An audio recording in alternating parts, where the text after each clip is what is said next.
नमस्कार दोस्तों।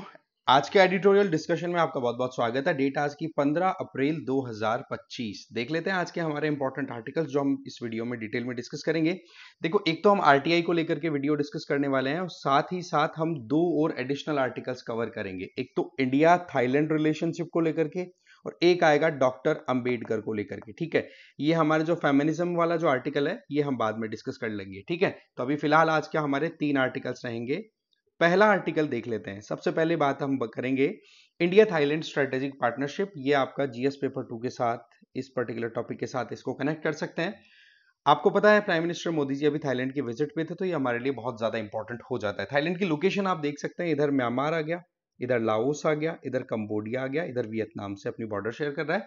साथ ही साथ कोस्टल लाइन इधर से भी देखें तो मलेशिया से अपनी बॉर्डर शेयर कर रहा है। कोस्टल लाइन की बात करें तो गल्फ ऑफ थाईलैंड और इधर अंडमान सी। अब आपको पता है कि बे ऑफ बंगाल के थ्रू अंडमान सी से फिर सीधा थाईलैंड के साथ कनेक्टिविटी। तो इंडिया और थाईलैंड एक तरीके से मैरी टाइम अगर बाउंड्रीज की बात करें तो वो नेबर हो गए। और इसी पॉइंट ऑफ व्यू से बे ऑफ बंगाल का एक इंपॉर्टेंट इनिशिएटिव है, दैट इज बिम्स्टेक। उसकी भी मीटिंग अभी रिसेंटली ऑर्गेनाइज हुई, तो उसके हिसाब से ये रिलेशनशिप बड़ी इंपॉर्टेंट है। तो रिसेंटली इंडिया और थाईलैंड की अगर बात करें तो जो एंगेजमेंट है वो कहीं ना कहीं बहुत ही ज्यादा स्मार्टली और बहुत ही ज्यादा स्ट्रेटेजिकली एडवांस होती हुई दिखाई पड़ रही है। और लगातार साउथ ईस्ट एशिया में हमारी एंगेजमेंट को हम कंटिन्यू कर रहे हैं। क्या कारण है? क्योंकि आपको पता है इधर आ गया ये पैसिफिक ओशन, इधर आ गया इंडियन ओशन, दोनों के बीच का ये साउथ ईस्ट एशियन रीजन हो गया। तो ऐसे में ये रीजन हमारे लिए बड़ा इंपॉर्टेंट हो जाता है। ठीक है, साथ ही साथ हमारी जो एक्ट ईस्ट पॉलिसी है उसके हिसाब से बड़ी इंपॉर्टेंट है। इंडो पैसिफिक रीजन की बात ऑलरेडी मैं आपको बता चुका हूं। थाईलैंड के साथ हमारे हिस्टोरिकल और कल्चरल टाइज है। आज भी वहां पर जो किंग होते हैं ना, उनको भगवान राम की तरह पूजा जाता है। ठीक है, तो उस पॉइंट ऑफ व्यू से कल्चरल टाइज भी हमारी वहां से अच्छी खासी देखने को मिलती है। तो प्राइम मिनिस्टर मोदी अभी अप्रैल 3 को गए थे वहां विजिट। तो आप देखोगे कि इंडिया की जो एक्ट ईस्ट पॉलिसी है, पहले तो लुक ईस्ट पॉलिसी थी, फिर प्राइम मिनिस्टर मोदी जब आए तो फर्स्ट टर्म में एक्ट ईस्ट पॉलिसी उसको बोल दिया गया था कि हम एक्टिवली एंगेज करेंगे साउथ ईस्ट एशियन कंट्रीज के साथ में या फिर इंडिया के जो भी ईस्ट में है। इससे बेनिफिट क्या होगा? हमारा जो नॉर्थ ईस्ट है जिसको लेकर के मोहम्मद यूनुस ने बहुत सारे गजब के स्टेटमेंट अभी रिसेंट टाइम में दिए हैं, वहां पर हम डेवलपमेंट ला सकें। ठीक है, आज के टाइम पर केवल सिंबॉलिक एंगेजमेंट नहीं है, हम बायलैटरली और मल्टीलैटरली बहुत हद तक अलग अलग एस्पेक्ट में एंगेज करते हैं, चाहे फिर वो रीजनल स्टेबिलिटी हो, इकोनॉमिक एंगेजमेंट हो, कलेक्टिव इश्यूज को टैकल करना। क्योंकि चाइना जिस तरीके से अपनी एमरजेंस इंडो पैसिफिक रीजन में बढ़ा रहा है वो किसी से छुपा हुआ नहीं है। ठीक है, तो ये जो टाइम है ये इंडो पैसिफिक रीजन में साथ में मिलकर काम करने का है। और इसी बात को ध्यान रखते हुए जो बिम्स्टेक की मीटिंग हुई, बे ऑफ बंगाल इनिशिएटिव और multi sectoral technical and economic cooperation, इसका मतलब सिंपल है कि ये वो कंट्री मेंबर्स हैं जो कि बे ऑफ बंगाल के साथ अपनी कोस्टल लाइन शेयर करते हैं। क्योंकि आपको पता है ना, एक तो हमारा साउथ एशियन रीजन का सार्क है। सार्क तो पाकिस्तान इंडिया की जो इश्यूज है उनके चलते फेल होता हुआ दिखाई पड़ रहा है। तो ऐसे में एक ऑप्शन अच्छा दिखाई पड़ रहा है, दैट इज बिम्स्टेक। तो उस पर इंडिया बड़ा फोकस करता हुआ दिखाई पड़ रहा है और उसमें थाईलैंड एक इंपॉर्टेंट प्लेयर के तौर पे कोई भी इग्नोर नहीं कर सकता। ठीक है, अब हम कॉपरेशन की बात करें तो आज के टाइम पर कितना ज्यादा वाइड सेगमेंट हो चुका है जहां पर मल्टीनेशनल एंगेजमेंट होनी जरूरी है। चाहे फिर वो डिफेंस की देखो, security, cyber crime, maritime safety, trade, investment, innovation, startups, renewable energy, education, tourism, हर एक सेगमेंट में इतने ज्यादा ब्रॉडर एस्पेक्ट आपके पास में है। दोनों कंट्रीज हैं नए नए फ्रेमवर्क्स पे काम करना चाहते हैं, जैसे कि नेशनल सिक्योरिटी काउंसिल्स हैं, उन दोनों के बीच में प्रॉपर एंगेजमेंट हो। क्योंकि अल्टीमेटली अगर हम रीजनल स्टेबिलिटी और सेफ्टी को इंश्योर करना चाहते हैं तो साथ मिलकर काम करें तो अच्छा रहेगा। ठीक है, तो डिफेंस को लेकर के साथ में मिले, टेक्नोलॉजिकल ट्रांसफर, इंडिया के पास में अगर कुछ अच्छा है तो डेफिनेटली थाईलैंड को प्रोवाइड करे। क्योंकि हर एक कंट्री सॉवरेनिटी मेंटेन करने के लिए अपने आप को स्ट्रॉन्ग एनफ रखना चाहेगा। तो ऐसी परिस्थितियों में जो भी चैलेंज आए उनको साथ मिलकर के टैकल करे तो कितनी अच्छी बात हो जाएगी। एक दूसरे के जो सोल्जर्स हैं उनको ट्रेनिंग दे दी जाए, प्रॉपर लर्निंग हो, साथ ही साथ इंडस्ट्री कोलैबोरेशन जिसमें टेक्निकली एडवांसमेंट इंश्योर किया जा सके। अब ट्रेड की हम बात करें, ट्रेड हम दोनों कंट्रीज के बीच में बहुत इंपॉर्टेंट पिलर है। वैसे देखा जाए तो इंडिया के जितने भी ट्रेडिंग पार्टनर्स हैं उनमें थाईलैंड नंबर 4 पे आता है। और वैसे देखें तो हमारा टोटल ट्रेड 2023 का मैं आपको फिगर बताता हूं, 16.04 बिलियन डॉलर का रहा था। ठीक है, इसमें हमने एक्सपोर्ट किया केवल 5.92 बिलियन डॉलर का। इसका मतलब ट्रेड डेफिसिट है, हम कहीं ना कहीं नुकसान में। तो इंडिया क्या चाहता है कि इस बढ़ते हुए ट्रेड डेफिसिट को, कि हम बेच कम रहे हैं खरीद ज्यादा रहे हैं थाईलैंड से, तो उसको हम थोड़ा सा एक तरीके से नैरो डाउन करें। हम चाहते हैं कि हमारे प्रोडक्ट वहां पर सेल हो। तो एक तो क्या है, सबसे पहली चीज, हम लोकल करेंसी के अंदर हम एक्सचेंज करें। आपको पता है कि डॉलर पे डिपेंडेंसी कितना ज्यादा वॉलेटाइल बना देती है सिचुएशन को। ट्रंप के आते ही क्या सिचुएशन हुई है किसी से छुपा हुआ नहीं है ना। इस वजह से क्यों ना हम थाई बाट और हमारी खुद की लोकल करेंसी रुपी के अंदर हम एक्सचेंज करें। इससे क्या है, इसके लिए क्या वे आउट हो सकता है? एक तो हमारे पास में एग्रीकल्चर प्रोडक्ट है, वो हम बेच सकते हैं उनको। जेनेरिक ड्रग्स हैं जो कि वर्ल्ड ओवर, इंडिया को वर्ल्ड फार्मेसी बोला जाता है। सर्विसेज में हम अच्छा खासा परफॉर्म कर रहे हैं, तो हमारा एक्सपोर्ट इनको बढ़ा करके हम बढ़ा सकते हैं, क्योंकि हम एक्सपोर्ट में कहीं ना कहीं थाईलैंड जितना हमको एक्सपोर्ट करता है, लगभग $10 बिलियन से ज्यादा का एक्सपोर्ट थाईलैंड से इंडिया में है, और हम लोग करते हैं केवल 5.92, तो लगभग लगभग $5 बिलियन का डिफरेंस है। ठीक है, तो इस डेफिसिट को कवर करने के लिए हमारे पास में एक्सपोर्ट करने के लिए कुछ होनी चाहिए चीजें, जिनको लेकर के हम वहां पर बातचीत कर रहे हैं, राइट। इसके अलावा ग्लोबल अनसर्टेनिटी, मैंने बताया डोनाल्ड ट्रंप का मामला है, दुनिया भर में लड़ाइयां चल रही हैं, वेस्ट एशिया वैसे डिस्टर्ब चल रहा है, तो ऐसे में थोड़ा सा दोनों कंट्री साथ मिलकर काम करें, अच्छा काम हो सकता है। तो नेक्स्ट जनरेशन जो भी है इंडस्ट्रीज, जैसे electric vehicles, digital payment, fintech, space technology, circular economy, जिनके अंदर वेस्टेज को मिनिमाइज किया जा सकता है, इन पे मिलकर काम करने के लिए आगे बातचीत चल रही है। इंडिया और थाईलैंड की आगे बात करें तो आसियान और इंडिया की बात करें, आसियान टोटल 10 कंट्रीज का पूरा ग्रुप है, साउथ ईस्ट एशियन कंट्री, तो उनको लेकर के हम एक ट्रेड एग्रीमेंट पे बातचीत कर रहे हैं। ठीक है, ASEAN India trade in goods agreement, AITIGA. अब इसमें क्या है कि अभी बहुत सारे क्लॉज ऐसे हैं जिनके ऊपर प्रॉपर डिस्कशन होना, फाइनलाइज होना बाकी है। तो ऐसे में बताया जा रहा है कि इस 2025 के अंत तक ये एग्रीमेंट फाइनल कर दिया जाएगा। तो इससे भी देखो बहुत बेनिफिट मिलेगा और ज्यादा हमारी एंगेजमेंट्स बढ़ेंगी। साथ ही साथ हम इन्वेस्टमेंट को बढ़ावा देना चाहते हैं। अच्छा, सबसे एक बड़ा इशू आता है कि एक तो होता है, देखो हम किसी भी कंट्री को कुछ एक्सपोर्ट करते हैं, तो उस कंट्री में हमारा प्रोडक्ट जाके सेल होना, तो उसके लिए बहुत ज्यादा कंड्यूसिव एनवायरनमेंट होना जरूरी है कि हाँ हमारा प्रोडक्ट उस पर्टिकुलर कंट्री में लिया जा रहा है। लेने के लिए सबसे इंपॉर्टेंट चीज एक तो होती है क्वालिटी, एक होती है आप कह सकते हो क्वालिटी, और दूसरी आपकी आती है प्राइस। क्वालिटी आपके प्रोडक्ट की अच्छी है तो बिकने के चांसेस है, बट वो प्राइस ज्यादा होगी तो जल्दी से एक्सेप्टेंस नहीं आएगी। तो प्राइस वाले मामले में तो इंडिया थाईलैंड के बीच में कोई इशू नहीं है, बट कई बार टेक्निकल और कुछ इश्यूज को लेकर के इंडियन प्रोडक्ट्स को वहां पे सेल नहीं होने दिया जाता। तो इसके लिए क्या किया जाए?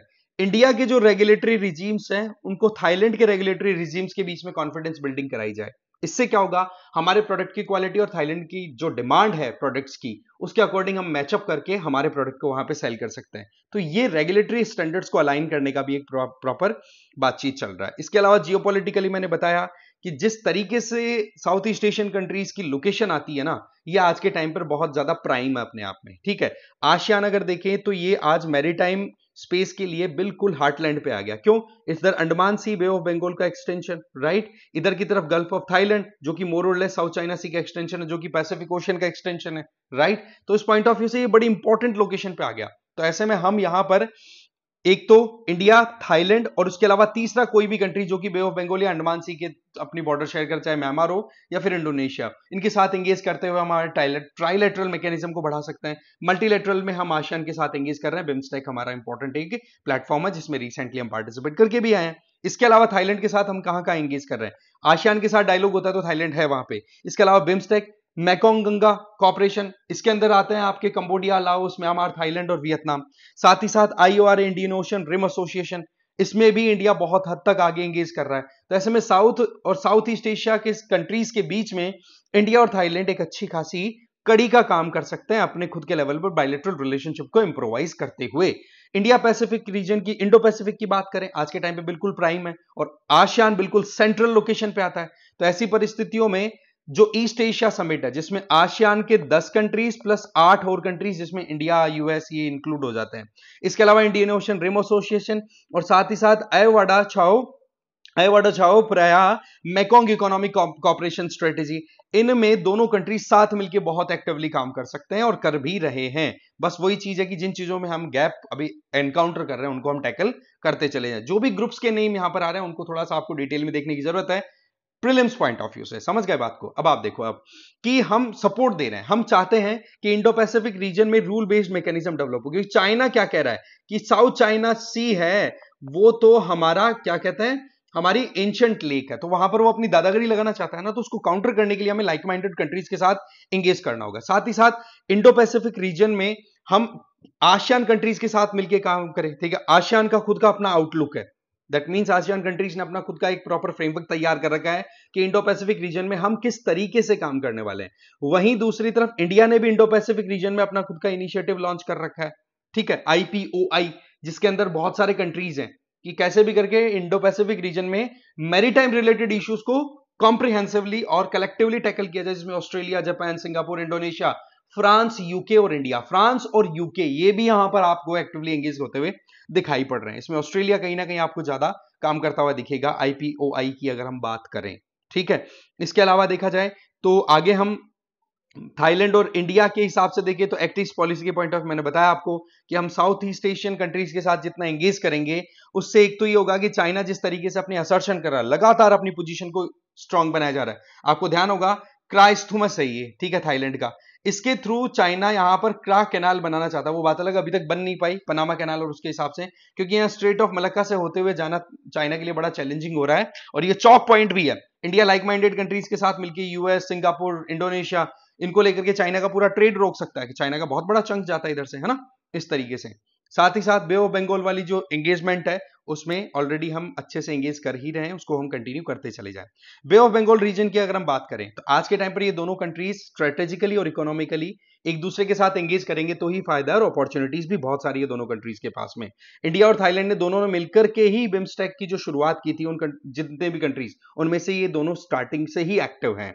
साथ ही साथ बिम्स्टेक का जो चार्टर है अभी रिसेंट मीटिंग में अडॉप्ट किया गया, उसमें मास्टर प्लान दिया गया है कि हम कैसे ट्रांसपोर्ट और कनेक्टिविटी को एनहांस कर सकते हैं। ध्यान रखें कि जितना ट्रांसपोर्ट कनेक्टिविटी को हम इंप्रूव करेंगे उससे ज्यादा हमारी एंगेजमेंट तो बढ़ेगी, प्लस साथ ही साथ आप सिक्योरिटी और जो आपकी सेफ्टी है उसको भी इंश्योर करते चले जाएंगे। तो ये अपने आप में बहुत इंपॉर्टेंट हो जाता है। इसके अलावा कनेक्टिविटी को लेकर के जो छठी बिम्स्टेक समिट अभी रिसेंटली बैंकॉक अप्रैल 2025 में ऑर्गेनाइज हुई थी, उसमें कोशिश ये की जा रही है कि मोटर व्हीकल एग्रीमेंट जो है उसको जल्दी से जल्दी इंप्लीमेंट किया जाए। जैसे कि मैंने बताया कि जितना ज्यादा कनेक्टेड आप अपने पड़ोसियों के साथ रहते हो, कहते ना कि पड़ोसी सबसे पहला सगा, है ना, तो वो पॉइंट यहां पर लगता है कि आप जितना पड़ोसियों के साथ जितना एंगेज करोगे उतना ही आप एक दूसरे की कंसर्न्स को भी एड्रेस करोगे, एक दूसरे के खिलाफ में जाने से रुकोगे, है ना, और उससे फिर बाद में सेफ्टी, सिक्योरिटी और प्रॉस्पेरिटी वो आगे कंटिन्यू करती चली जाती है। इंडिया के लिए साउथ ईस्ट एशियन कंट्रीज के साथ एंगेज करना बहुत ज्यादा जरूरी है, नॉर्थ ईस्ट के हिसाब से मैंने ऑलरेडी बता दिया। साथ ही साथ प्राइम मिनिस्टर मोदी का जो सागर का जो कॉन्सेप्ट था उसको और इंप्रूव करते हुए अब बोल दिया है प्राइम मिनिस्टर मोदी ने, mutual and holistic advancement for security and growth across region. महासागर के कॉन्सेप्ट पे हमें काम करना है और उसको लेकर के हम बिल्कुल सीरियस हैं। अब थाईलैंड की तरफ से और एंगेजमेंट आ जाए तो धीरे धीरे बाकी और कंट्रीज भी हमारे साथ में लगते चले जाएंगे। बिम्स्टेक आपको पता है सार्क का एक ऑल्टरनेट के तौर पे हम देख रहे हैं, क्योंकि सार्क में पाकिस्तान जो है वो कहीं ना कहीं प्रॉब्लम क्रिएट करता है, और हमारी खुद की पॉलिसी है कि हम नेबरहुड फर्स्ट पॉलिसी पे चलते हैं कि भाई हम पड़ोसियों के साथ में सबसे पहले एंगेज करेंगे।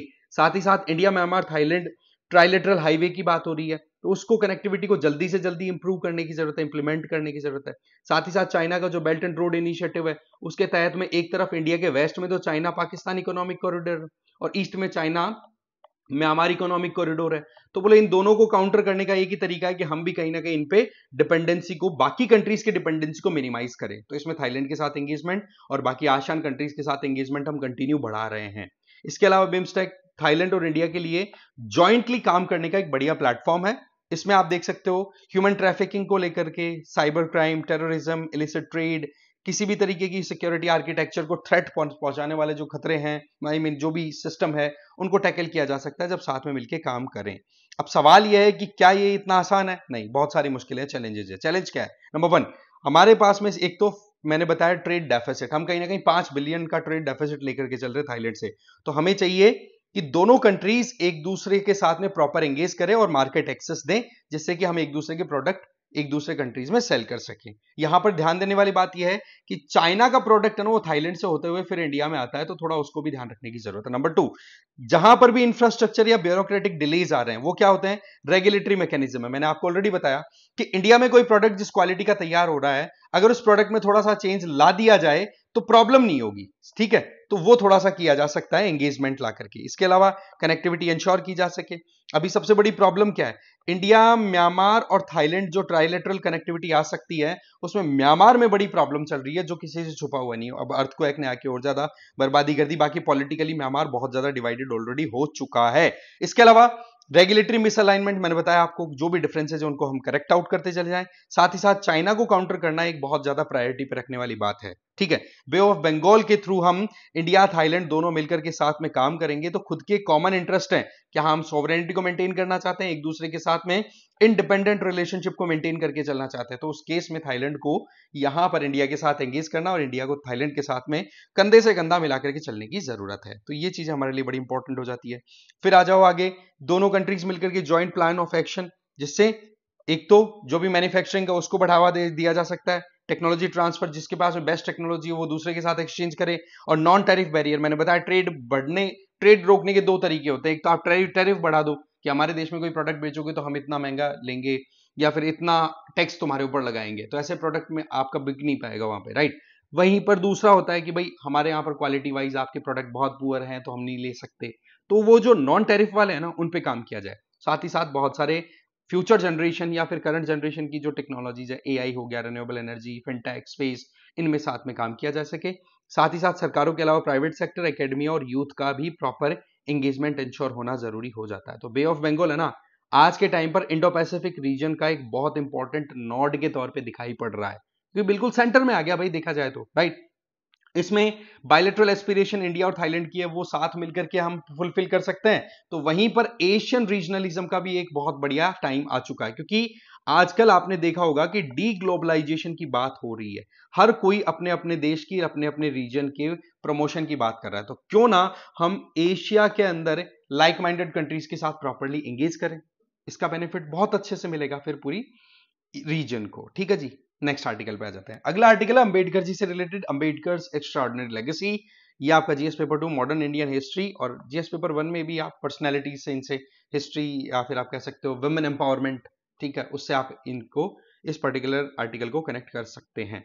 तो मुद्दा कुछ ऐसा है कि हमारे कॉन्स्टिट्यूशन के चीफ आर्किटेक्ट, ठीक है, जो डाउन ट्रोडन सेक्शन था, हमारे समाज का दलित वर्ग था, उसके उद्धारक हम बात कर रहे हैं डॉक्टर अंबेडकर जी की। उन्होंने बहुत सारे हमारे समाज की कमियों को रिवील किया, एक्सपोज किया एक तरीके से, जो खुद एक माहर कम्युनिटी से बिलोंग करते थे, अनटचेबल कम्युनिटी जिसको कंसिडर किया जाता था। हमारी सोसाइटी जो कि हाईली स्ट्रेटिफाइड थी और बहुत हद तक अभी तक कंट्रोल हो पाया, बट अभी भी कहीं ना कहीं देखने को मिलता है डिस्क्रिमिनेशन, उसको टैकल करने के लिए इन्होंने बहुत सारी स्ट्रगल की, बहुत सारे इनिशिएटिव किए और अपनी खुद की जो स्किल्स थी उनका यूज करते हुए दुनिया को आईना दिखाया, राइट। इन्होंने हर जगह पर चैलेंजेस का सामना किया, चाहे स्कूल हो चाहे फिर कहीं और, बट हर जगह पर डटे रहे और अपने खुद के कॉजेस के लिए फाइट करते हुए एक कम्युनिटी को ऊपर उठाने की पूरी कोशिश की, राइट। इन्होंने एजुकेशन में देखा कि आप देखोगे कि शुरुआती तौर पर इनको महाराजा ऑफ बड़ौदा, फिर उसके बाद में इनको महाराजा ऑफ कोल्हापुर का सपोर्ट मिला, जिसके आधार पर इन्होंने पढ़ाई की, पोस्ट ग्रेजुएट किया, डॉक्टरल स्टडीज की, यूएस, यूके, यहां जाकर के लंदन स्कूल ऑफ इकोनॉमिक्स में, वहां जाकर के। डिस्क्रिमिनेशन इंडिया में बहुत देखने को मिलता था और उसी चीज को इन्होंने फिर अपना टारगेट बनाया, अपना मिशन बनाया कि भाई ये जो कुछ भी मेरे साथ इनजस्टिस हो रही है ना, इसको मैं किसी और के साथ नहीं होने दूंगा, सबको मैं एम्पावर करने की पूरी कोशिश करूंगा, और इन्होंने किया भी, ठीक है। अब इनके द्वारा जो काम किया गया वो सोशल रिफॉर्मर के तौर पर भी किया गया। इन्होंने कई ऐसे चैलेंजेस थे जिनको समाज में कई सालों से, कई सौ सालों से लगातार कंटिन्यू किया गया था, उसको इन्होंने चैलेंज किया। इनके द्वारा टू प्रोन्स्ड अप्रोच अपनाई गई। इसमें एक तो क्या था कि लोगों के थ्रू हम काम करें, इसका मतलब लोगों को सेंसिटाइज किया जाए, उनको समझाया जाए। सबसे पहली चीज तो ये होती है ना कि जिन लोगों के साथ अत्याचार हो रहा है, कम से कम उनको ये पता हो कि भाई वाकई में तुम्हारे साथ अत्याचार हो रहा है, आप लोगों को साथ मिलकर के फाइट करने की जरूरत है। तो एक तो वो चीज, दूसरा उनको साथ में लेकर के उनकी वेलफेयर के लिए काम करना। उसके लिए क्या किया जाए, लोकल लेवल पे एक्टिविस्ट या एक्टिव काम करवाया जाए, एक तरीके से रैलियां निकलवाना या कुछ और, मतलब एक तरीके गैदरिंग करवाना, और दूसरा फिर लीगल तरीके से कि भाई कानून कौन से बने हुए हैं जो कहीं ना कहीं प्रॉब्लम क्रिएट कर रहे हैं डिप्रेस्ड क्लास के लिए, तो उनको देख करके फाइट करना, क्योंकि लॉ के भी गजब के स्कॉलर थे ये। और इसके लिए ट्विन अप्रोच, इन्होंने कॉम्प्रिहेंसिव सॉल्यूशंस पे काम करने की कोशिश की। कैसे की, देखो, डिप्रेस्ड क्लास को सबसे पहले दलित का जो रिकॉग्निशन मिला, दलित का जो टैग मिला, वो 20th सेंचुरी के फर्स्ट हाफ में मिला था, और उसमें यही था कि कैसे भी करके हमें जो सामाजिक कुरीतियां हैं, डिस्क्रिमिनेटरी बिहेवियर्स हैं, उनको हमें हटाने की जरूरत है। इन्होंने बहुत सारे रीजनल और नेशनल कॉन्फ्रेंसेस में इस बात को बार बार उठाया, अपने कई पब्लिकेशंस में भी इस बारे में बात की, जैसे कि मूक नायक 1920 में स्टार्ट हुआ, ठीक है। ये एक फोर्टनाइटली 15 दिन में आने वाली एक डॉक्यूमेंट्री थी जिसमें अपने ओपिनियन दिया करते थे। इसके अलावा बहिष्कृत हितकारिणी सभा 1924 में, उनमें भी इन्होंने अपने ओपिनियन दिए। इसके अलावा कई मूवमेंट्स भी कराए, जैसे माहड़ मूवमेंट था 1927 का, इसके अलावा भीमा कोरेगांव एड्रेस था। अब ये जो मूवमेंट्स थे, मूक नायक हो गया, बहिष्कृत हितकारिणी सभा हो गया, इसके अलावा माहड़ मूवमेंट, इनका टारगेट तो ये था कि दलितों को जो पानी लेने से मना किया जाता था पब्लिक वाटर स्पेसेस से, पब्लिक टैंक से, उसके लिए कि भाई वाटर एक्सेसिबिलिटी, वाटर तो सबकी लाइफ का एक अधिकार है। वहीं पर भीमा कोरेगांव वाला जो एड्रेस किया था इन्होंने, पब्लिक को एड्रेस करते हुए कहा था कि भाई मिलिट्री सर्विसेज में दलित्स को क्यों नहीं अलाउ किया जाता, क्या वो कम इंडियन है, क्या कम देशभक्ति है उनके अंदर। तो इस बात को इन्होंने एड्रेस करते हुए काम करने की कोशिश की, ठीक है, और उसके आउटकम्स भी आप देख सकते हैं, आउटस्टैंडिंग आज के टाइम पे मिले। बहुत सारे इश्यूज पर इन्होंने लाइट डाली। अच्छा, सबसे इंपॉर्टेंट चीज, इन्होंने केवल लाइट ही नहीं डाली, इन्होंने सॉल्यूशंस भी दिए। आप देखोगे कि जब कभी भी अंग्रेजों के द्वारा कहीं पर भी फीडबैक या एंगेजमेंट की बात आई थी इंडियन सोसाइटी को लेकर के, तब बी आर अंबेडकर वहां पर प्रेजेंट थे। जैसे कि साउथ बोरो कमिटी 1919, इसके अलावा बॉम्बे प्रोविंशियल लेजिस्लेटिव काउंसिल, इसके अलावा Simon commission, round table conference, Cripps commission, हर जगह पर जो भी इनके मेन कंसर्न्स थे उस हर एक मुद्दे को इन्होंने यहां पर उठाया कि किस तरीके से हमारे समाज में कुछ कम्युनिटीज को बिल्कुल साइड कर दिया गया, जो कि गलत है। और गवर्नमेंट में जब इनका एक्टिव एंगेजमेंट रहा तो उसका नतीजा ये रहा कि इन्होंने जो कुछ भी कुरीतियां थी उनके ऊपर सीधा आघात किया दोनों तरफ से। सोसाइटी के पॉइंट ऑफ व्यू से भी, जब इंडिविजुअल्स को सब एम्पावर किया कि भाई आप लोगों के साथ कितना अत्याचार हुआ है, आप आगे बढ़ो, और वहीं पर गवर्नमेंट की तरफ से भी, दोनों तरफ से, ठीक है। इसके अलावा इनके द्वारा कई पॉलिटिकल ऑर्गेनाइजेशन, जैसे कि इंडिपेंडेंट लेबर पार्टी 1936 में, शेड्यूल्ड कास्ट फेडरेशन 1942 में, इसके अलावा प्रोविंशियल असेंबली इलेक्शंस में उन्होंने भी पार्टिसिपेशन दिया था। इसका मतलब पॉलिटिकली, सोशली, हर तरीके से एंगेज, क्योंकि इनका एक ही चीज थी कि अगर आप पॉलिटिकल डेमोक्रेसी लेकर के आना चाहते हैं, अगर आप पॉलिटिकल डेमोक्रेसी पे विश्वास रखते हैं, तो आपको सोशल डेमोक्रेसी पहले लानी पड़ेगी। सोसाइटी पहले है, समझ गए, फिर आपकी पॉलिटी आ जाएगी। और जब सोसाइटी स्ट्रांग एनफ होगी तो पॉलिटी ऑटोमेटिकली स्ट्रांग एनफ हो जाएगी। जब कॉन्स्टिट्यूएंट असेंबली के ड्राफ्ट कमेटी के चेयरमैन बने, तो उस टाइम पर भी इनका ये टारगेट था कि हमें ऐसे सिविल लिबर्टीज तैयार करनी है जिसके चलते समाज में भेदभाव है वो खत्म हो, जो कमजोर है उसको भी पावरफुल होने का पूरा मौका मिले। अनटचेबिलिटी को खत्म करने से आर्टिकल 17 आपको दिखाई पड़ता है। साथ ही साथ डिस्क्रिमिनेशन किसी भी तरीके का, आर्टिकल 14, 15, 16 इनके अंदर सीधा प्रोविजन किया है क्या भाई कास्ट के नाम पर कहीं पर भी कोई आपका चेंज नहीं आना चाहिए। वैसे तो बहुत ज्यादा आपको पता एक तरीके से RRCSP है, रेस, रिलीजन, कास्ट, ठीक है, इनको लेकर के आप बिल्कुल डिस्क्रिमिनेशन नहीं कर सकते। और साथ ही साथ अफर्मेटिव अप्रोच भी अपनाने की बात की, जिसमें क्या था कि देखो, एक तो होता है कि समाज में किसी के साथ बुरा नहीं होना चाहिए, चलो ये तो हो गया आपका जनरल, बट पॉइंट इज जिनके साथ हो चुका उनका क्या, उनको आपको अपलिफ्ट करना है तो कुछ सपोर्ट भी देना पड़ेगा, अफर्मेटिव अप्रोच भी अपनानी पड़ेगी। तो ऐसे में वेलफेयर स्कीम्स और रिजर्वेशन का मैकेनिज्म भी आज हमारे देश में इंप्लीमेंट होते हुए दिखाई देता है। आज देखो हमारा कॉन्स्टिट्यूशन, दुनिया में जो भी 1940s के टाइम पे इंडिपेंडेंट हुए कंट्रीज है, आज उनका कॉन्स्टिट्यूशन देखो पता नहीं कितनी बार तो बदल चुका है। साथ ही साथ आज हमारा देश अगर सक्सेसफुली काम कर रहा है तो वो कहीं ना कहीं डॉक्टर बी आर अंबेडकर के द्वारा दिए हुए आइडियाज के आधार पर ही जो फाइनल डॉक्यूमेंट तैयार हुआ उसका आउटकम है। आज हम कहीं ना कहीं कंटिन्यू अगर कर रहे हैं एक सक्सेसफुल डेमोक्रेसी के तौर पे, वर्ल्ड की लार्जेस्ट डेमोक्रेसी के तौर पे, वो आप देखिए इस कॉन्स्टिट्यूशन की जो दूरदर्शिता थी उसी का नतीजा है, जो कि पीस टाइम और वॉर टाइम दोनों सिचुएशन में अपने आप को कंटिन्यू रखता है और परिस्थितियों के हिसाब से अपने आप को बदलने की क्षमता भी रखता है। फ्लेक्सिबल एंड रिजिडिटी का जो कॉन्सेप्ट है उसकी बात मैं कर रहा हूं, राइट।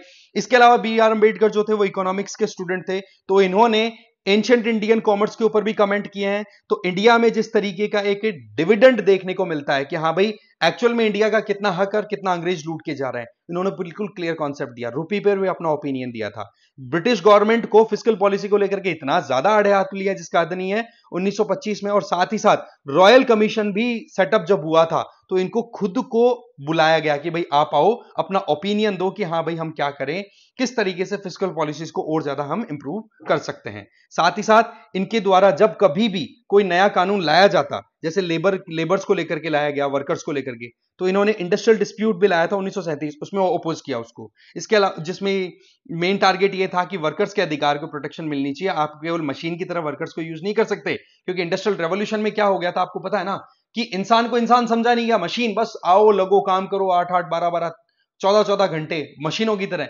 लोग पागल हो गए थे, लोग मरे चले जा रहे थे, बस वो पैसा बनाने वाले जो थे कैपिटलिस्ट, कम एक टिपिकल कैपिटलिज्म का कॉन्सेप्ट चल रहा था, तब इन्होंने ये बातें उठाई थी। इसके अलावा लेबर पोर्टफोलियो इन्होंने लिया, 1942 के बाद में जब वाइसरॉय एग्जीक्यूटिव काउंसिल जब कॉन्स्टिट्यूट हुई तो उसमें इनको लेबर पोर्टफोलियो दिया गया था, जिसमें इरिगेशन और पावर को लेकर के इनके द्वारा बहुत सारे काम किए गए।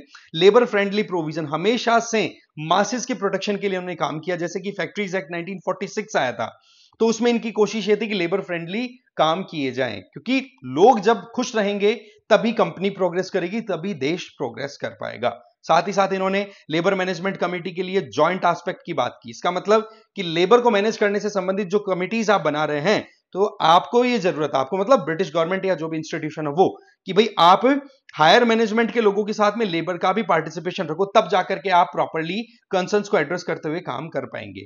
फिर आ जाओ महिलाओं के लिए।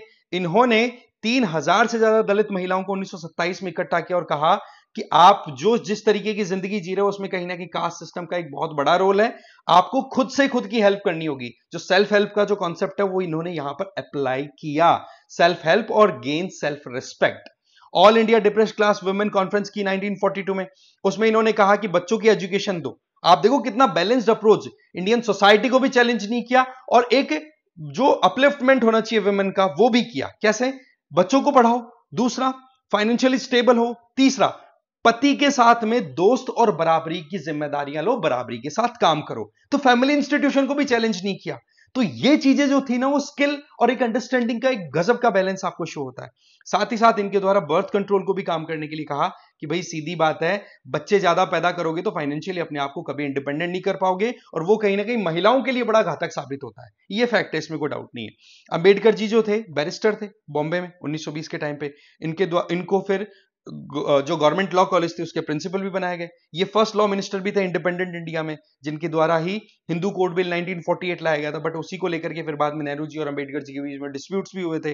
ठीक है, अब ये हिंदू कोड बिल था, इसमें महिलाओं के एम्पावरमेंट की बात की थी कि डाइवोर्स जो है उसको इनिशिएट करने के लिए महिलाओं अगर परेशान है, पीड़ित है, तो उनको कहीं ना कहीं अधिकार मिलने चाहिए। नंबर 2, उनको इनहेरिटेंस की पूरे अधिकार होने चाहिए कि हाँ भाई पिता की प्रॉपर्टी में से महिलाओं को लेकर के अधिकार होने चाहिए। ठीक है, फाइनेंसेस को मैनेज करने में भी महिलाओं को आगे आने की जरूरत है, इस तरीके की इन्होंने बात की।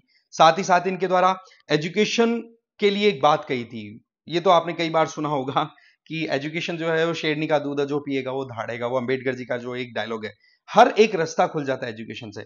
और अगर मैं आपसे पूछूं कि गरीब का धन क्या है, तो विद्या ही आएगा, उसका आंसर एजुकेशन ही आएगा।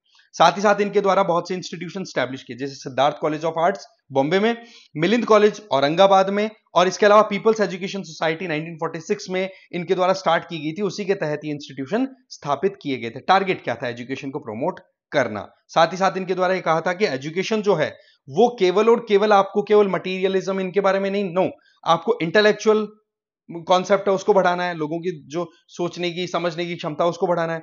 मोरालिटी के साथ में, एजुकेशन से मोरालिटी हट जाती है तो फिर मामला फिर टेररिज्म वाला हो जाता है, ध्यान रखना इस बात को। और सोशल डेमोक्रेसी को प्रमोट करना, जैसे मैं आपको ऑलरेडी बता चुका हूं कि पॉलिटिकल डेमोक्रेसी तभी सफल होती है जब सोशल डेमोक्रेसी आपकी प्रॉपर्ली काम करे। तो डॉक्टर अंबेडकर लगातार हर एक चीज के बारे में डीप स्टडी करते हुए आगे बढ़ते चले गए, और उनके द्वारा प्रॉब्लम्स को हाईलाइट किया गया तो सॉल्यूशंस भी साथ साथ दिए गए। इन्होंने कास्ट के हायरार्किकल सिस्टम के ऊपर सवाल उठाए, सोशो पॉलिटिकल इकोनॉमिक स्ट्रेटिफिकेशन, जो एक लेयरिंग बनी हुई है अपर लोअर मिडिल की, तो उसको कैसे टैकल किया जा सकता है, उसके सॉल्यूशन भी इन्होंने दिए। 1916 में इनके द्वारा एक बुक आई जिसका नाम है essay on the genesis, mechanism and development of caste in India. इसको लेकर के इनके द्वारा जो एक पूरा डिटेल दिया गया था, ये बेसिकली एंथ्रोपोलॉजी की एक सेमिनार हुई थी यूएसए में, उस टाइम पर इन्होंने ये ऐसे अपना पब्लिश किया था। तब इन्होंने अपनी इस बात को कही थी कि कैसे सोसाइटी में डिस्क्रिमिनेशन के चलते एक इंडिविजुअल पॉलिटिकली भी कमजोर हो जाता है जब लोअर स्ट्रेटा में चला जाता है, और फिर वो इकोनॉमिकली भी अपने आप को आगे नहीं बढ़ा पाता। तो इस बात को बड़े अच्छे से इन्होंने क्लियर किया। साथ ही साथ 1936 में इनके द्वारा एक बुक आई थी जिसका नाम है annihilation of caste, doctor Ambedkar. उसमें कहा था कि कास्ट सिस्टम जो है वो किस तरीके से एक हर्डल का काम कर रहा है, और इसको अगर खत्म कर दिया जाए तो इसका कितना आउटकम पॉजिटिव मैनर में पूरी इंडिया के लिए हो सकता है। पार्टीशन के टाइम पे 1940s में इनके द्वारा एक बुक आई थी जिसका नाम है थॉट्स ऑन पाकिस्तान। ठीक है, इसके अलावा जो इंडिया में स्टेट रीऑर्गेनाइजेशन हुआ था उसमें भी 1955 के टाइम पे इनकी बुक आई थी थॉट्स ऑन लिंग्विस्टिक स्टेट्स, क्योंकि कहीं ना कहीं इंडिया को ध्यान में रखते हुए इनके द्वारा बातें लिखी गई थी, इंडिया एज अ होल। ठीक है, इसके अलावा देखा जाए तो हिंदू फोल्ड जो है इनके द्वारा छोड़ दिया गया था 1935 में। 1935 में ये हिंदू सामाजिक परिस्थितियों को देखते हुए इन्होंने हिंदुइज्म को छोड़ करके बुद्धिज्म को ज्वाइन कर लिया। अल्टीमेटली 1956 में बुद्धिज्म को एकदम प्रॉपरली प्रकार तौर पर इन्होंने प्रमोट करना स्टार्ट कर दिया। बुद्धिज्म की इन्होंने थोरो स्टडी की, जहां पर एक खुद की बुक लिख डाली, ठीक है, बुद्धिस्ट कॉन्फ्रेंसेस को लेकर के 600 पेज की, जिसमें गौतम बुद्धा और उनके धम्मा से संबंधित जो कॉन्सेप्ट थे उनको बिल्कुल इलेबोरेटली समझाया, एकदम सिंपल लैंग्वेज में, जिससे कि आम आदमी समझ सके। और इनको ध्यान रखते हुए बहुत से लोगों ने फिर हिंदुइज्म को छोड़ करके बुद्धिज्म ज्वाइन भी किया था। साथ ही साथ थ्योरी और प्रैक्टिस दोनों चीजों पर इन्होंने हमेशा विश्वास किया। इनका एक चीज एकदम क्लियर था कि सेक्रेड कोई चीज हो सकती है तभी जब आप उस पर सवाल उठा सको। इसका मतलब क्वेश्चन का अगर आंसर मिले और आप सेटिस्फाई हो तो आप उस पर्टिकुलर चीज का इज्जत करो, ठीक है। और जिसको आप सवाल ही नहीं कर सकते वो फिर मामला आपके लिए विश्वास लायक नहीं रह जाता है। इनके द्वारा 17 डिफरेंट वॉल्यूम्स लिखे थे इसी बात को लेकर के कि सवाल जवाब है ना, ये बड़ा इंपॉर्टेंट पॉइंट है, ठीक है। इनके द्वारा कहा गया कि सोशल डेमोक्रेसी पॉलिटिकल डेमोक्रेसी के लिए बहुत इंपॉर्टेंट है। फ्रेटर्निटी, जहां पर सब लोग बराबरी का हिस्सा, बराबरी का पार्टिसिपेशन देते हुए आगे बढ़ेंगे, तब देखो कैसे आप डेमोक्रेटिक वैल्यूज को आगे बढ़ाते हुए स्ट्रांग होते चले जाते हैं। कॉन्स्टिट्यूशनल मेथड्स के लिए ऑलरेडी इनकी बात आप जानते हैं। इक्वालिटी, लिबर्टी, फ्रेटर्निटी, ये तीन बंधुओं की जोड़ी कितनी शानदार इनके द्वारा एक्सप्लेन की हुई है कि एक के बिना बाकी दो का कोई वर्थ नहीं है, तीनों साथ में चलती हैं तब जाके आप काम कर सकते हैं। इन थीम्स को अप्लाई करने के लिए भी इन्होंने कई कॉन्सेप्ट दिए, फिलोसोफर के तौर पे भी काम कर चुके हैं और प्रैक्टिकल अप्रोच भी इनकी रहा करती थी, मतलब थ्योरी और प्रैक्टिकल के बीच में बैलेंस। और साथ ही साथ इनके द्वारा ये कहा गया कि हर एक सोसाइटी हमेशा परिवर्तन के लिए खुली रहे, वही सोसाइटी कंटिन्यू रहती है। और अंबेडकर जी ने एक बात बड़ी गजब की कही थी कि you must make your effort to uproot caste system को हमें खत्म करने की जरूरत है। हो सकता है कि मैं जो चाहता हूं उस तरीके से ना, पर आप जो चाहते हो उस तरीके से करो, पर करो तो सही भाई। चेंज करना चाहते हो तो कम से कम कदम तो उठाओ।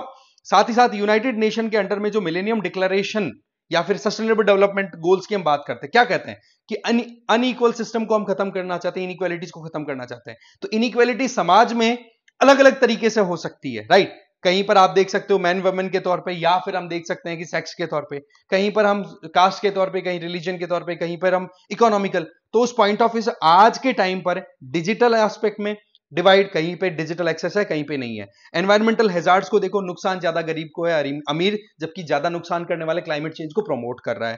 तो ऐसे में बोला आज भी अंबेडकर जी की रेलेवेंस ऐसे कैसे एप्लीकेबल होती है, और हमारे देश ही नहीं बल्कि पूरी दुनिया के लोगों को इस बात को समझने की जरूरत है। इनके द्वारा जो आइडियाज दिए गए थे वो आज भी एप्लीकेबल है। गवर्निंग प्रिंसिपल्स पे एप्लीकेबल वो चीजें रहती हैं, इसमें कोई डाउट वाली चीज है ही नहीं। और साथ ही साथ अब पूछा जाए कि अंबेडकर जी के लिए क्या शब्द बोला जाए, तो एक ही शब्द आता है, दैट इज एक्स्ट्रा ऑर्डिनरी। इनकी जो जर्नी रही वो फोकस थी, कहीं पे कोई डाउट नहीं, भाई करना है तो करना है, दैट्स इट। हार्ड वर्क, मेहनत दबा की, परसेवरेंस, अप्स एंड डाउन्स कुछ भी आए, मुझे मेरा काम करना है, अनकॉम्प्रोमाइजिंग डिटर्मिनेशन, कोई बात नहीं, आज नहीं हुआ तो क्या हुआ, कल करूंगा, कल नहीं तो परसों मैं मेरे मिशन को छोड़ूंगा नहीं। और शेयर करेज, कभी डरे नहीं किसी भी चीज से, कैसी भी परिस्थिति से। और यही चीज कहीं ना कहीं यूपीएससी एस्पिरेंट्स के लिए बहुत ज्यादा जरूरी भी हो जाती है। तो ये कहीं ना कहीं बहुत बड़ी इंस्पिरेशन के पॉइंट रहे। और आज के टाइम पे पूरी दुनिया अगर उठा करके देखे तो इनका जो कॉन्ट्रीब्यूशन है वो आउटस्टैंडिंग है। तभी तो एक वर्ड यूज किया, दैट इज एक्स्ट्रा ऑर्डिनरी। इनके पास में रीजन भी था तो मोरालिटी भी थी। सवाल यही होता है, देखो कारण तो सवाल पूछना हर कोई कर सकता है, पर सवाल यह है कि उसके साथ आपके पास सोल्यूशन है कि नहीं, ये एक बड़ी इंपॉर्टेंट चीज है। नंबर 2 कि आप कैसा समाज चाहते हैं। कहीं पर पता पड़ा कि कमजोर को पावरफुल बनाने के चक्कर में आपने ऐसा समाज बना दिया कि जो आज कमजोर है वो कल पावरफुल हो गया, पर वो पावरफुल बन के वही प्रताड़ना कर रहा है जो आज का पावरफुल कर रहा है। तो फिर पावरफुल होने का फिर वो डिफरेंस थोड़े ना खत्म हुआ। ये मोरालिटी डॉक्टर अंबेडकर कंटिन्यू लेकर के चल रहे थे। ये चीज हर किसी को समझनी चाहिए। तो ये वर्ल्ड लीडर के तौर पे इनको कंसिडर किया जा सकता है फॉर द ऑल टाइम। चलिए नेक्स्ट आर्टिकल देख लेते हैं, that is unnecessary amendment on the RTI act. ये जीएस पेपर 2 के पर्टिकुलर टॉपिक के साथ इसको कनेक्ट कर सकते हैं। तो बात कुछ ऐसी है कि राइट टू इंफॉर्मेशन एक्ट 2005 में आया था, ठीक है, आज 20 साल कंप्लीट हो गए उसको। तो यहां पर एडिटर ये ओपिनियन देना चाहते हैं कि भाई इसको कहीं ना कहीं डाइल्यूट करने की कोशिश की जा रही है, क्योंकि यहां पर हम जब कभी भी पब्लिक ऑफिसेज में कोई भी इंफॉर्मेशन चाहते हैं तो आरटीआई लगा करके हम इंफॉर्मेशन एक्सेस कर पाते हैं। बट यहां पर हमें थोड़ा ध्यान देना होगा कि आरटीआई एक्ट में एक प्रॉपर प्रोविजन है, सेक्शन 8 क्लॉज 1 सब क्लॉज जे, उसमें ये लिखा हुआ है, उसमें जो लिखा हुआ है उस चीज को, मतलब आरटीआई के सेक्शन 8(1) जे में जो लिखा हुआ है उस चीज को अब जो digital personal data protection act 2023 है उसके सेक्शन 44 क्लॉज 3 में भी डाला है, और यहां पर राइटर इसी बात को हाईलाइट कर रहे हैं। तो सबसे पहले तो सेक्शन 8(1)(j) में क्या लिखा हुआ वो हमें पता होना चाहिए। देखो, एक तो हमें यहां पर समझना होगा कि एक तो होता है आपका राइट टू प्रिवेसी, ठीक है, एक तो है आपका, 1 सेकेंड इसको मैं थोड़ा क्लीन कर दूं, 1 सेकेंड, यस, हाँ, एक तो है आपका राइट टू प्रिवेसी, एक है राइट टू इंफॉर्मेशन। ये दोनों चीजें है ना, इन दोनों को अगर ध्यान से आप समझोगे ना तो कॉन्ट्राडिक्शन लगेगा। यार राइट टू प्रिवेसी, मेरी पर्सनल इंफॉर्मेशन किसी के पास नहीं जानी चाहिए, और वहीं पर राइट टू इंफॉर्मेशन, हर किसी को हर कुछ जानने की क्षमता है, पर वो एक्सट्रीम में जाते हैं तब तो कॉन्फ्लिक्ट होता है। पर वहीं पर बैलेंस कि भाई जो चीज पब्लिक में जानी चाहिए वो तो जानी चाहिए, जो नहीं जानी चाहिए उसको रोको। इसका मतलब जो एक्सट्रीमली पब्लिक इंटरेस्ट में है तो वह राइट टू इंफॉर्मेशन एक्ट के अंडर आनी चाहिए, जो एक्सट्रीमली पर्सनल है जिसको बिल्कुल ओपन नहीं होना चाहिए तो वो राइट टू प्राइवेसी के अंडर आता है। तो केएस पुट्टास्वामी केस के तहत 2017 में आर्टिकल 21 के तहत राइट टू प्राइवेसी को डिफाइन कर दिया गया। अब होता क्या है कि आरटीआई एक्ट जो है उसमें सेक्शन 8(1)(j) ये कहता है कि अगर कोई इंफॉर्मेशन आप पब्लिक ऑफिशियल से एक्सेस करना चाहते हैं कि भाई हमें XYZ इंफॉर्मेशन चाहिए, आरटीआई एक्ट के तरफ पे लगा सकते हो आप आरटीआई, तो उसमें 8(1)(j) जो पब्लिक इंफॉर्मेशन ऑफिसर है ना उसको एम्पावर करता है। क्या एम्पावर करता है? देखो, ये एक्ट यूं कहता है, ये सेक्शन ये कहता है कि गवर्नमेंट उस इंफॉर्मेशन को रोक सकती है जो पब्लिक इंटरेस्ट में ना हो, या फिर जो कहीं ना कहीं एक इंडिविजुअल की प्राइवेसी को वायलेट कर दे, तो उस पर्टिकुलर इंफॉर्मेशन को गवर्नमेंट होल्ड पे रख सकती है, चाहे फिर पब्लिक की तरफ से कोई उस इंफॉर्मेशन को एक्सेस करने की डिमांड करता रहे। बट पब्लिक इंफॉर्मेशन ऑफिसर के पास में यह पावर होती है, या फिर एपेलेट अथॉरिटी के पास में यह पावर होती है कि उनके पास में कोई रिक्वेस्ट आई कि भाई हमें ये XYZ इंफॉर्मेशन चाहिए जो कि section 8 clause 1 sub clause J के तहत डिस्क्लोज नहीं हो सकती, बट लार्जर पब्लिक इंटरेस्ट में उसको रिलीज किया जा सकता है, तो वहां पर उसको रिलीज करने की पावर यहां पर पब्लिक इंफॉर्मेशन ऑफिसर के हाथ में थी। दैट मींस ये डिस्क्रिशन यहां पर दे दिया कि आप सोचिए कि इंफॉर्मेशन को रिवील करना है कि नहीं करना। सिंपल बात है। इसका मतलब इंफॉर्मेशन रोकी जा सकती है इस क्लॉज के तहत, बट अगर ऑफिसर को लगे कि यार रिलीज की जा सकती है तो रिलीज भी की जा सकती है। क्लियर है? अब होता क्या है कि ये जो digital personal data protection act आया ना, इसमें सेक्शन 44 क्लॉज 3 में क्या लिख दिया कि देखो बात ऐसी है कि जिस इंफॉर्मेशन को आपने पर्सनल डिक्लेयर कर दिया उसको आप डिक्लेयर कर ही नहीं सकते। समझिए, उस इंफॉर्मेशन को आप डिक्लेयर कर ही नहीं सकते, फिर चाहे इंफॉर्मेशन ऑफिसर को यह लगे कि यार ये पब्लिक इंटरेस्ट के लिए ठीक है। जिसको पर्सनल डिक्लेयर कर दिया वो नहीं होगा। अब यहां पर प्रॉब्लम क्या है कि जो चीजें आरटीआई के section 8 clause 1 sub clause J के तहत देखें तो उनमें कॉलेज की डिग्री, कास्ट सर्टिफिकेट, प्राइवेट, मतलब इनको प्राइवेट रखा जा सकता है। बट अभी रिसेंट टाइम में आपको पता है कुछ ऐसे गफले हुए हैं, पूजा खेड़कर जैसे केस वाले, जहां पर इंडिविजुअल फर्जी कास्ट सर्टिफिकेट बना करके रिक्रूट होकर के काम कर रहे हैं और जो मेहनत कर रहे हैं उनको सिलेक्शन ही नहीं मिल रहा। तो ऐसी परिस्थितियों में उनकी इंफॉर्मेशन पब्लिक में आनी चाहिए कि नहीं? बट अगर अब डीपीडीपी एक्ट के तहत उसको पर्सनल डिक्लेयर कर दिया तो section 44 clause 3 of DPDP act उस आरटीआई एक्ट का जो एक एम्पावरमेंट था ऑफिशियल का कि वो डिसाइड कर सकता था कि पब्लिक करना है कि नहीं, वो खत्म हो गया। अब यहां पर डिस्क्लोजर आपने बंद ही कर दिया। तो ये बात अपने आप में बड़ी कंसर्निंग है कि आरटीआई एक्ट एक तरीके से डाइल्यूट हो गया इनडायरेक्टली आपके digital personal data protection act के बेसिस पर। फिर जयराम रमेश जी जो हैं कांग्रेस के लीडर, उन्होंने सवाल पूछा तो अश्विनी वैष्णव जी जो है इंफॉर्मेशन टेक्नोलॉजी ब्रॉडकास्टिंग मिनिस्टर, उनके द्वारा यह कहा गया कि आरटीआई एक्ट का मिसयूज बहुत ज्यादा हो रहा है, इंडिविजुअल की पर्सनल इंफॉर्मेशन निकाल करके उनको हरस किया जाता है। तो ऐसे में हम यहां पर राइट टू प्राइवेसी और राइट टू इंफॉर्मेशन को बैलेंस करने की कोशिश कर रहे हैं। साथ ही साथ ये भी कहा कि सैलरीज तो कहीं ना कहीं पब्लिक ऑफिशियल की एक्सेसिबल रहती है ना, तो इसमें कोई प्रॉब्लम नहीं होनी चाहिए।